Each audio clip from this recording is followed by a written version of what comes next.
Okay, so your first primary source analysis essay, if you choose to write this, and remember you have the option of doing a primary source worksheet this week, but the one on death, here is the prompt, and I just wanted to go through and explain this very briefly, because there are some things that you really need to understand about these essays to do well on them. And that thing specifically is explained in bold here. So let me just read this. Choose one aspect of death explored in the assigned materials for this unit of the course, and explain why. And that's the key phrase. Explain why the people of the Middle Ages understood and described that aspect of death as they did. If you recall from the discussion at the beginning of the term about what historians do, how we engage with history on an analytical level, the why question is the important one, okay? And so you've got a lot of material that's assigned this week. There's, stuff about the afterlife. There's stuff about saints. There's stuff about different artistic depictions of death. There's a lot of things to choose from here. You select something that you think is interesting. And then your essay, the purpose of your essay is to explain why the people of the Middle Ages did this, why they understood this way, or why they had this practice, or whatever it is, okay?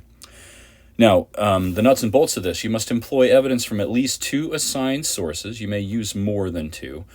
And the artistic material that we covered in the video lectures, it doesn't have to be the stuff that's specifically like up on Canvas with links or the readings.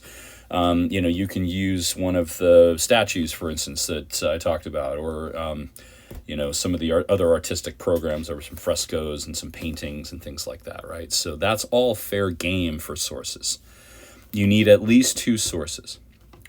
This evidence, meaning you're working through these sources, whether they're written or visual in nature, they may be used collaboratively to show that this was, common across these different sources, or comparatively to show that opinions on this issue or takes on this issue varied. But the important thing is not just to point out that they varied, it's to explain why, right? Either way, and I'm just reading again, you should account for the similarities and or differences between the sources, not merely to point out the similarities or differences, but to explain why they existed in the first place. And say you choose a source from, say you do Dante, which is the beginning of the 14th century, and I'm just choosing random things here, and then contrast something in that with, depictions that we see of, say, judgment from, like, a later period, from, like, Hans Memling or Hieronymus Bosch, which is a century or 2 later. You may see some differences there, right? And one of the things that you could do in that case is explain why the differences exist, and maybe talk about the development of these ideas over time.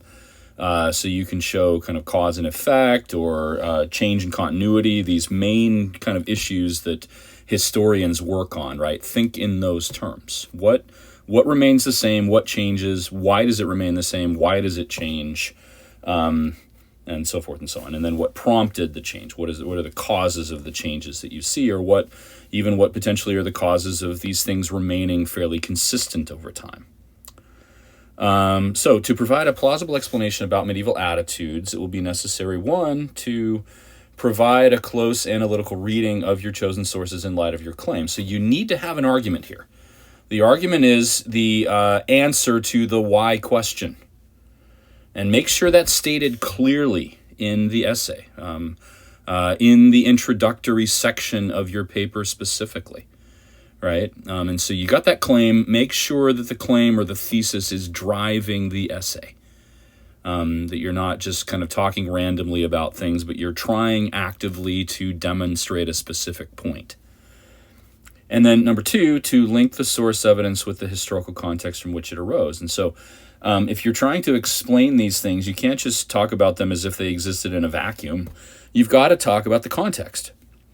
Why does Dante, hold the opinions he has about the punishments of hell, for instance, right? What prompted that? What in his context led him to believe these things or to come up with these images that he crafts very carefully about the punishments of hell? And, how is that the same, or how is that different from the way that, say, Hieronymus Bosch depicts hell? So, keep that in mind. You need to link text and context. That's very, very important here. You can't simply say, well, this is what's going on. You've got to explain why by referring to the historical context. And in fact, it may be wise to provide necessary context in advance of your textual analysis. So, in order to understand Dante, we first need to recognize that he's writing at this specific time and he's influenced by these things. And, and then as you go through the text and kind of draw your analysis, you can refer back to those bits of context that prompted his opinions. Just some more instructions here or suggestions, right? Make sure you state your thesis or main claim early, or should say clearly in your introductory section, and that you signpost, that is, that you refer back to it, or you have kind of transition sentences and things like that show how you're actively, working to demonstrate that thesis. All evidence and explanations in the body of the paper should support and demonstrate the main claim. You shouldn't just go off on tangents again or talk about things randomly, right? You've got to be arguing something from beginning to end. I've given you some possible topics. You could even narrow some of these things down.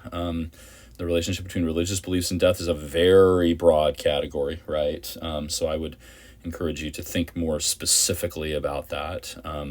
Veneration of saints, right? The whole cult of the saints is a big topic. Find something specific in the assigned sources. And, with the sources about saints, there were multiple things. There was the pilgrimage guide. There was the stuff about Saint Faith or Sainte Foi. There are even kind of artistic depictions that I showed of saints, right? So you can use all of that. If you want to try to find outside primary sources, feel free. I won't forbid you from doing that, but I think make your life easy and do the stuff that we've already talked about. If you have questions about any of that, and feel free to reach out or ask the question on the discussion board. The essay should be about 4 to 5 pages, and I give you a fairly big span of words here. About 1,000 to 1,500 words is what I'm looking for. And this doesn't mean, one sentence onto the 4th page, right? It means at least 4 full pages is really what I'm looking for. Please cite not only the sources you quote, but anything you draw ideas from, anything you paraphrase. You need to cite the sources. I'm not particularly worried about a specific citation style. History uses the Chicago Manual of Style as its guide for formatting citations, but I'm not going to make you learn that just to do an introductory history class like this. If you're more comfortable doing something else, or if you just want to provide simple parenthetical citations and then a kind of works cited page at the end, that's totally fine too. All right, so hopefully that gives you some good information about how to approach this essay. Again, it's your choice in the 3rd week whether you do this or the 3rd primary source worksheet. I am going to say that the instructions for the essays on war and on famine and plague will be the same.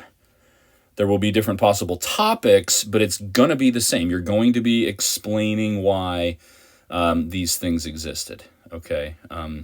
And so, the prompts for those papers are going to be pretty much the same as the thing you're looking at here.